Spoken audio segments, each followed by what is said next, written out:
Assalamualaikum warahmatullahi wabarakatuh.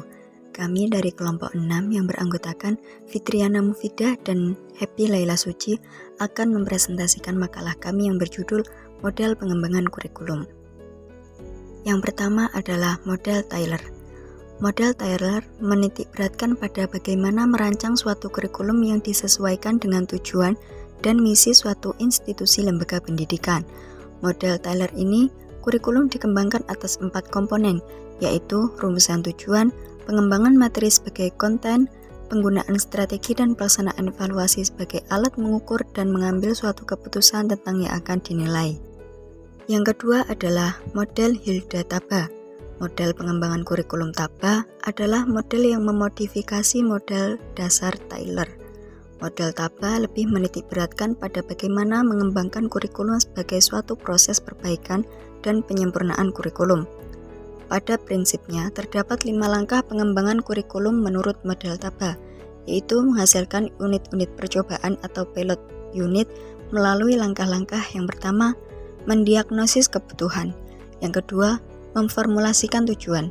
Yang ketiga, memilih isi. Yang keempat, mengorganisasikan isi. Yang kelima, memilih pengalaman belajar. Yang keenam, mengorganisasikan pengalaman belajar. Yang ketujuh, menentukan alat evaluasi serta prosedur yang harus dilakukan siswa.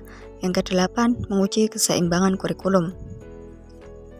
Yang ketiga adalah model Harold B. Alberti.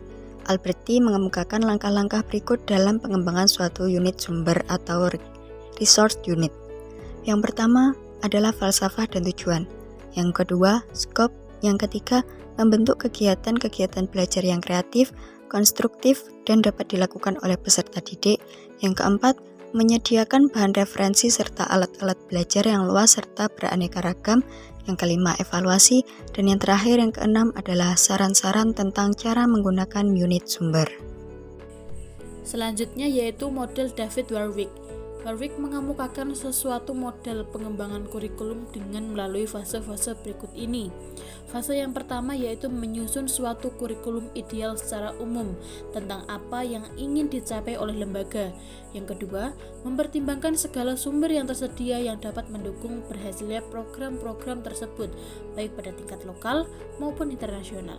Yang ketiga, memahami dan mempelajari setiap hambatan atau kendala dalam internal lembaga. Dan yang keempat, mengadakan modifikasi kurikulum yang ideal tersebut. Selanjutnya yang kelima, membuat desain dengan memperhatikan berbagai aspek seperti struktur kurikulum, ruang lingkup, urutan, serta keseimbangan bahan ajar. Yang keenam, mengadakan perincian lebih lanjut tentang bahan ajar dalam berbagai bidang pengetahuan. Yang ketujuh, mempertimbangkan proses belajar mengajar yang efektif untuk mencapai tujuan pengajaran. Dan yang terakhir, yang kedelapan, menentukan jumlah waktu pelajaran yang disediakan untuk setiap bagian kurikulum. Selanjutnya adalah model Buchem. Model ini diformulasikan oleh G.A. Buchem pada tahun 1964. Buchem menggunakan 5 hal penting dalam pengembangan kurikulum. Yang pertama, menetapkan arena atau ruang lingkup wilayah yang akan dicakup oleh kurikulum tersebut. Yang kedua, menetapkan personalia, yaitu siapa-siapa saja yang turut serta dilibatkan dalam pengembangan kurikulum. Yang keempat, implementasi kurikulum. Langkah ini merupakan langkah mengimplementasikan atau melaksanakan kurikulum secara sistematis di sekolah. Dan yang kelima, evaluasi kurikulum merupakan langkah terakhir yang mencakup 4 hal: evaluasi tentang pelaksanaan kurikulum, tenaga pengajar, evaluasi desain kurikulum, evaluasi hasil belajar peserta didik, dan evaluasi keseluruhan sistem kurikulum. Selanjutnya adalah model Roger. Pada model ini, Roger masih di dalam bentuk sederhana. Model ini banyak digunakan oleh tenaga pengajar, mulai dari sekolah hingga perguruan tinggi. Terdapat beberapa asumsi pada metode ini. Yang pertama, asumsi bahwa kemampuan untuk lulus ujian adalah kriteria terbaik untuk pemilihan mahasiswa dan penetapan profesi.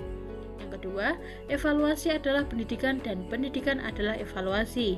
Yang ketiga, pengetahuan merupakan akumulasi bagian-bagian dari materi informasi model yang berkaitan dari 3 asumsi tersebut dapat digambarkan dalam beberapa tabel. Pada tabel yang pertama, materi pelajaran disandingkan dengan ujian atau evaluasi. Model ini adalah model yang paling sederhana, menggambarkan bahwa kegiatan pendidikan semata-mata terdiri dari kegiatan memberikan informasi dan ujian. Pendidikan adalah evaluasi dan evaluasi adalah pendidikan, seperti yang dijelaskan di beberapa asumsi di atas. Serta pengetahuan itu merupakan akumulasi materi dan informasi.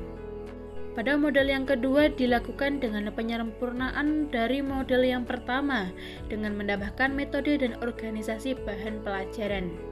Pada model yang kedua ini mementingkan keefektifan daripada model yang pertama, efektif pada proses pembelajaran dan pada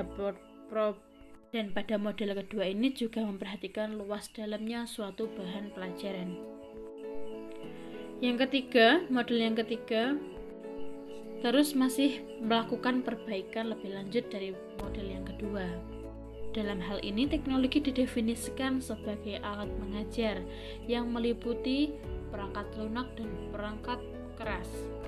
Pada model yang ketiga ini, memasukkan unsur-unsur teknologi ke dalam pembelajaran. Hal ini berdasarkan pertimbangan bahwa teknologi pendidikan merupakan faktor yang amat menunjang dalam keberhasilan kegiatan belajar mengajar. Yang selanjutnya model yang keempat. Pada model yang keempat ini, pengembangan kurikulum memasukkan tujuan pengajaran.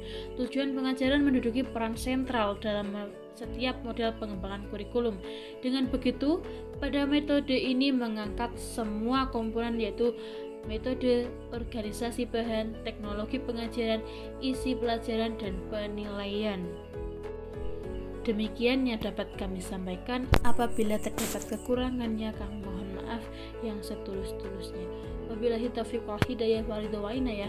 Wassalamualaikum warahmatullahi wabarakatuh.